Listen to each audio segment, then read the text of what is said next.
మున్సిపాలిటీలో 8వ వార్డు. గతంలో కూడా మేమే సిట్టింగ్ కౌన్సిలర్. గతంలో జనరల్లా మా భార్య కౌన్సిలర్ రాజన్న ప్రణిత. ఇప్పుడు బీసీ జనరల్ అయింది. బీసీ జనరల్లా నేను అభ్యర్థి ఉంటున్నా. రాజన్న రాజు నా పేరన్న. మీ వార్డులో సమస్యలు ఏమున్నాయి? ఇప్పుడు నువ్వు సిట్టింగ్ కౌన్సిలర్ కాబట్టి ఇప్పుడు ఏం చేసినావు? ఏం చేసి ఓట్లు అడుగుతున్నావు? ఇంకా ఏం చేయాలనుకుంటున్నావు? గతంలో పెండింగ్ ఉన్నటువంటి డిఎంఎఫ్టీ నిధులతోటి 10 లక్షలతో సీసీ వర్క్ చేసిన. ప్రతి ఇంటికి నీటి సౌకర్యం ఇచ్చిన. ఎంపీ ల్యాడ్స్ శ్రీ బండి సంజయ్ గారి ఆశీర్వాదంతో ఎంపీ ల్యాడ్స్తో 5 లక్షలతో సీసీ రోడ్గా ఇచ్చిన. ఓపెన్ జిమ్ ఒక 3,50,000 ఓపెన్ జిమ్ వేసిన.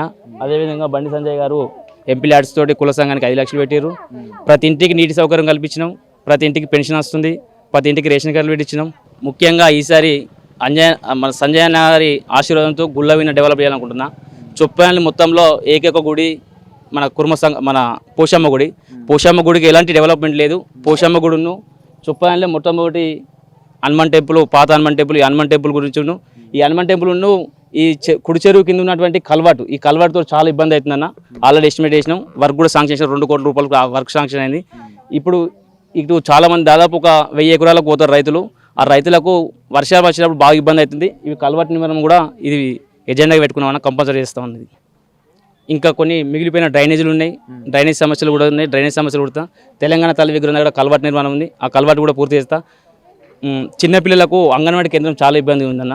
అంగన్వాడీ కేంద్రం సొంతంగా గుంట భూమి ఇచ్చడానికి సిద్ధంగా ఉన్నా. అది కూడా ఎజెండాలో పెట్టుకున్నాం.